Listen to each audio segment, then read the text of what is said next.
Hello, welcome back to Kim Reads' Continuous Misery. Chapter 10. The tide went out. The pilings were back. He began to wait for the clock to chime. 2 chimes. The chimes came. He lay propped on the pillows, watching the door. She came in. She was wearing an apron over her cardigan and one of her skirts. In one hand she held a floor bucket. "I suppose you want your cock-a-doodle medication," she said. "Yes, please." He tried to smile at her incredulously, and felt that shame again. He felt grotesque to himself, the stranger. "I have it," she said, "but first I have to clean up the mess in the corner, the mess you made. You'll have to wait until I do that." He lay in bed with his legs making shapes like broken branches under the coverlet and cold sweat running down his face in slow creaks. He lay and watched as she crossed the corner and set the bucket down, then picked up the pieces of the bowl and took them out and came back and knelt by the bucket and fished it in and brought out a soapy rag and run it out and began to wash and dried soup from the wall. He lay and watched, and at last he began to shiver, and the shivering made the pain worse, but he could not help it. When she turned around and saw him shivering and soaking the bedclothes in sweat, she favored him with such a sly, knowing smile that he could easily have killed her. "It's dried on," she said, turning her face back into the corner. "I'm afraid this is going to take a while, Paul." She scrubbed. The stain slowly disappeared from the plaster, but she went on dipping the cloth, wringing it out, scrubbing, and then repeating the whole process. He could not see her face, but the idea, the certainty she had gone blank in night and might go scrubbing the wall for hours, tormented him. At last, just before the clock chimed once, marking 2:30, she got up and dropped the rag into the water. She took the bucket from the room without a word. He lay in bed, listening to the creaking boards which marked her heavy, stolid passage, listening as she poured the water out of her bucket, and incredibly the sound of the faucet as she drew more. He began to cry soundlessly. The tide had never gone out so far. He could see nothing but dry mud flats and those splintered pilings which cast their eternal damaged shadows. She came back and stood for a moment inside the way, observing his wet face with the mixture of sternness and maternal love. Then her eyes drifted to the corner where no sign of the splash soup remained. "Now I must rinse," she said, "or else the soup will leave a dull spot. I must do it all. I must take everything right. Living alone as I do is no excuse whatever for scamping the job. My mother had a motto, Paul, and I live by it. Once Nancy, never neat," she used to say. "Please," he groaned. "Please the pain. I'm dying." "No, you're not dying." "I'll scream," he said, beginning to cry harder. It hurt to cry. It hurt his legs and it hurt his heart. "I won't be able to help it." "Then scream," she said, "but remember that you made that mess, not me. It's nobody's fault but your own." Somehow he was able to keep from screaming. He watched as she dipped and wrung and rinsed. At last, just as the clock in what he assumed was the parlor began to strike 3, she rose and picked up the bucket. "She's going to go out now. She's going to go out, and I'll hear her pour the rinsed water down the sink, and maybe she won't come back for hours because she's not done punishing me yet." But instead of leaving, she walked over to the bed and finished in her apron jacket. She brought out not 2 castfuls, but 3. "Here," she said tenderly. He gobbled them into his mouth, and when he hooked up, he saw the little yellow plastic floor bucket toward him. It filled his field of vision like a falling moon. Grayish water slopped over the rim of the coverlet. "Wash them down with this," she said. Her voice was still tender. He stared at her, and his face was all eyes. "Do it," she said. "I know you can dry swallow them, but please believe me when I say I can make them come right back out again. After all, it's only rinse water. It won't hurt you." She leaned over him like a monolith, the bucket slightly tipped. He could see the rag twisting slowly in its dark depths like a drowned thing. He could see a thin scrum of soap on top. Part of him groaned, but none of him hesitated. He drank quickly, washing the pills down, and the taste in his mouth was it had been the occasions when his mother made him brush his teeth with soap. His belly hitched, and he made a thick sound. I wouldn't throw them up, Paul. No more until 9 tonight. She looked at him for a moment with a flat, empty gaze, and then her face lit up and she smiled. You won't make me mad again, will you? No, he whispered. Anger, the moon which brought to the tide. What an idea. What a bad idea. I love you, she said, and kissed him on the cheek. She laughed, not looking back, carrying the floor bucket the way a sturdy countrywoman might carry a milk pail, sliding away from her body with no thought at all, so that none would spill. He lay back, tasting a grit and plaster in his mouth and throat, tasting soap. I won't throw up, won't throw up, won't throw up. At the last of the urgency of this thought began to fade, and he realized he was going to sleep. He held everything down long enough for the medication to begin its work. He had won. This time.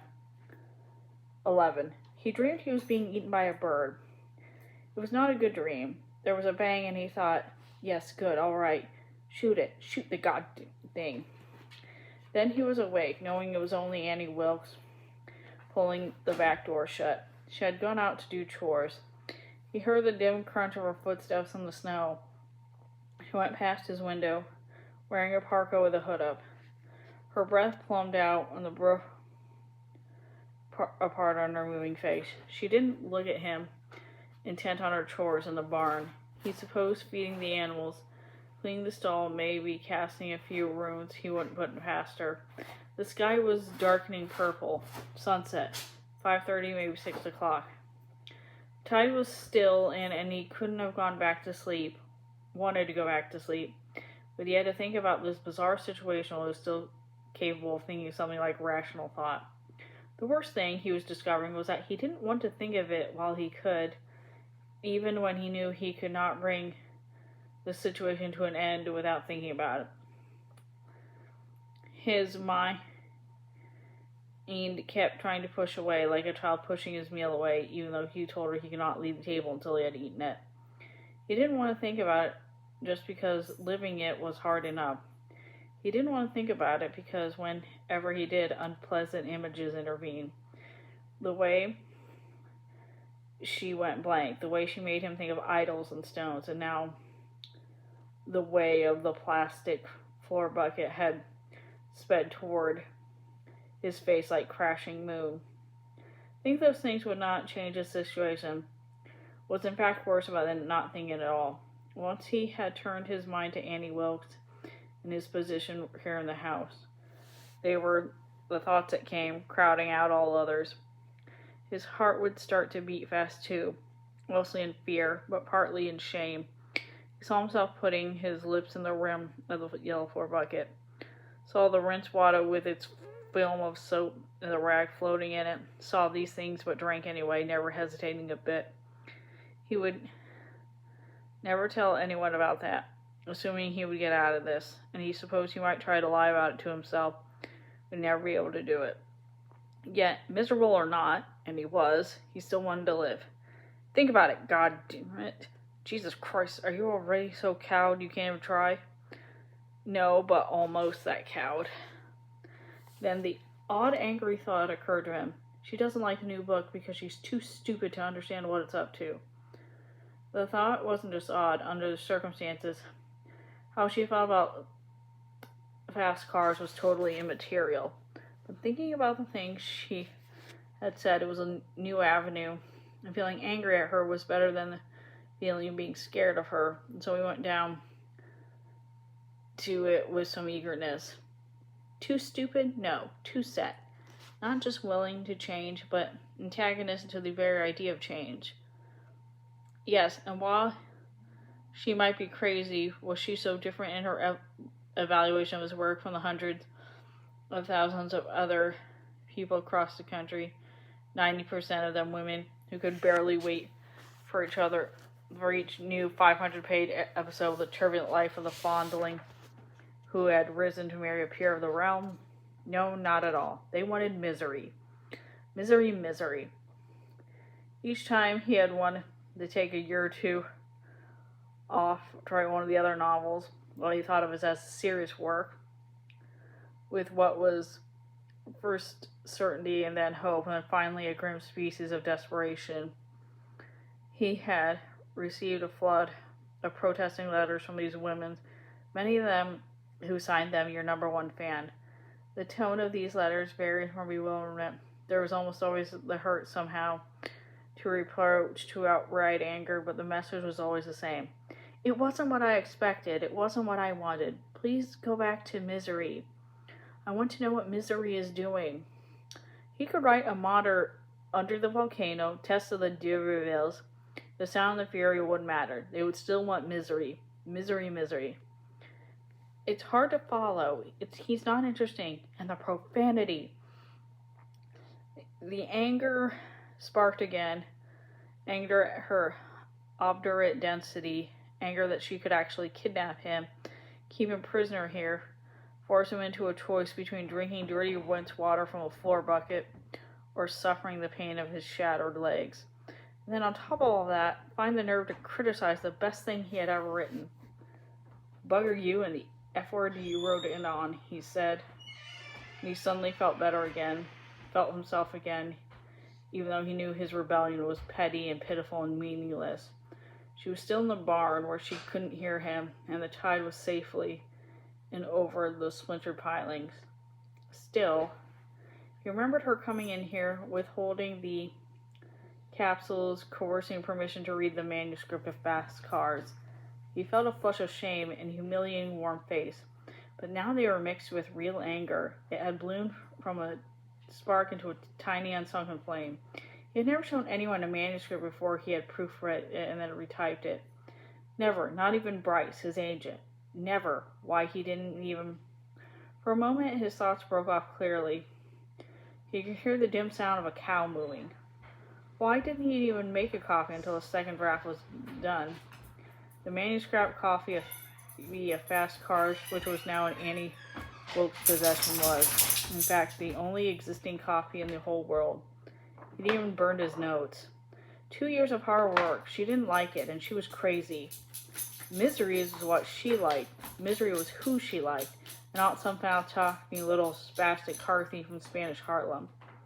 He remembered thinking, turn the pages of the manuscript into paper hats if you want, just please. The anger and humiliation served again, awakening the first dull, answering throb in his legs. Yes, the work, the pride in your work, the work of the work itself, all those things faded away to the magic lantern shades that they really were when the pain got bad again. That's what she would do to him. That's what she could, when she could spend most of his adult life thinking the word writer was the most important definition of himself. Made her seem utterly monstrous. Something he could escape. She really was an idol, and if she didn't kill him, she might kill what was in him. Now, he heard the eager squeal of the pig.